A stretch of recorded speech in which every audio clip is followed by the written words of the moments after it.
안녕하세요, 친절한 동주씨입니다. 김사부 시즌2가 방영하고 있죠. 동주가 사라졌어요.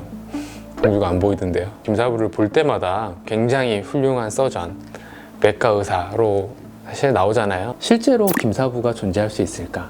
제야에 숨어있는 고수가 실제로 있을 수 있을까? 제가 생각하는 정답은 예스예요. 생각보다 숨어있는 실력자들이 꽤 있으세요.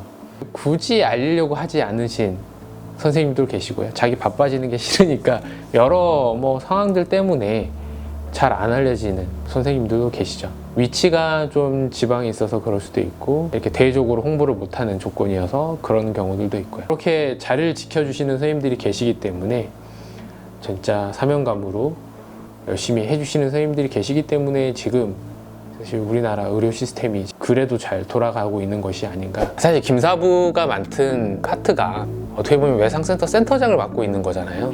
굉장히 허름한 지방병원에서 맡고 있는 상태인 거고, 아득바득 정말 힘들게 꾸려나가는 상황을 설명해 주시는 거잖아요.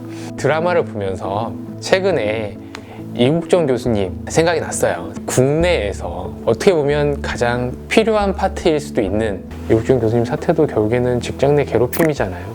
의사 내에서도 태우는 게 굉장히 많을 수 있죠. 이국정 교수님 이렇게 전화 녹취 파일에서는 뭐뭐 새끼 이랬잖아요.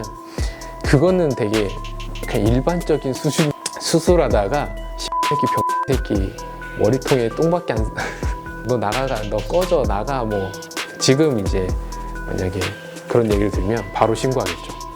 근데 저희 때는 그 정도까지는 좀 참았던 것 같고, 저 전에는 주먹으로 구타가 있거나 때리고 발로 차고 했던 이제 교수님들이 있었어요.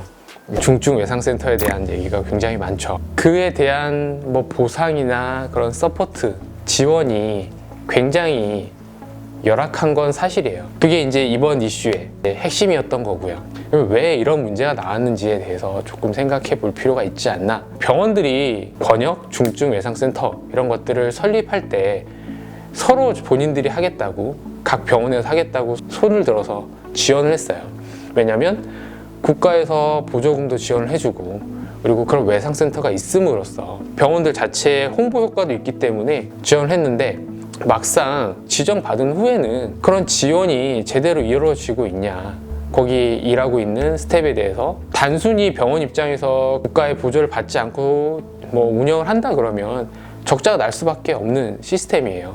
국내 여러 가지 의료 수가나 이런 환경 자체를 봤을 때는. 또 어떤 측면에서는 그만큼 대외적으로 홍보하는 효과도 있기 때문에 병원에서는 지원을 해주는 게 좋은데, 병원도 어떻게 보면 사업체다 보니까 흑자가 나는 파트는 굉장히 지원을 잘해줄 수 있지만, 병원이라는 것은 환자 건강을 위해서, 건강이 우선인 기업이고 어쩌면 공공단체일 수도 있는 거잖아요.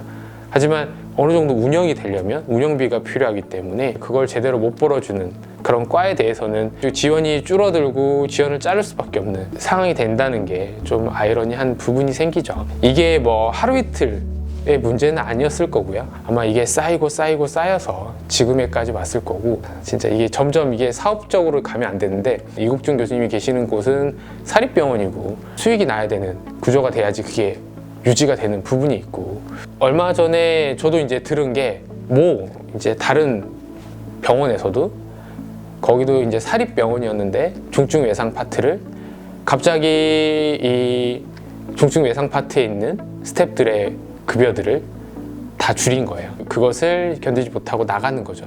그러니까 이런 상황들이 생기게 되는 게 문제인 거고요. 굉장히 항상 안타깝다는 생각이 들고요. 흉부외과도 사실 큰 대형 병원들에서는 굉장히 수술 케이스들이 많기 때문에 수익이 안 나는 파트는 아니에요. 하지만 그 외에 작은 대학병원들 급에서는 수술 건수가 그렇게 많지 않고, 그만큼 소요되는 인력이 많기 때문에 전반적으로 평균을 냈을 때는 수익이 잘 안 나는 과고, 중환자실이나 응급실, 구조조정이 항상 대상에 포함되는, 일하는 사람 입장에서는 더 적극적으로 일을 하고 싶은데 사명감만으로 버티기에는 굉장히 힘든 게 현실인 것 같아요. 닥터 헬기도 단순히 닥터 헬기 운영하면 되는데 뭐가 문제냐, 헬기를 운영하려고 그러면 헬기를 조종해 줘야 되는 조종사가 있어야 될 거 아니에요. 조종사가 한 분만 있으면 안 될 거 아니에요. 수시로 불러야 되기 때문에 최소한 2명 이상의 조종사가 필요할 것 같고요. 한 대를 운영하는 데 있어서 의료 인력이 가야 되는데, 인력이 가게 되면 응급실, 외상 파트 인력이 병원에서 빠지는 것이기 때문에 따로 충원을 해놔야 되는 부분이에요. 닥터 헬기 부분도.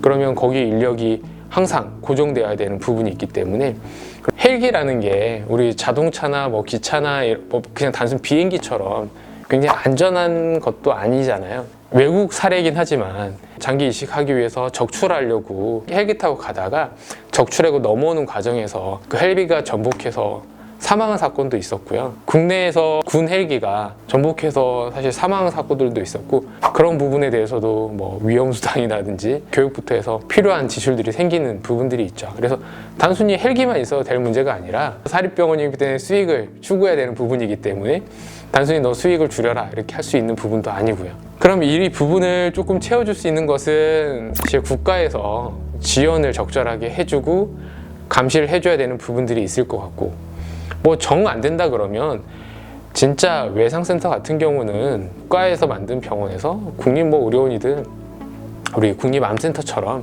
그렇게 관리하는 게 필요하지 않을까 하는 생각이 들어요. 정말 사명감으로 열심히 일하는 분들이거든요. 외상 파트.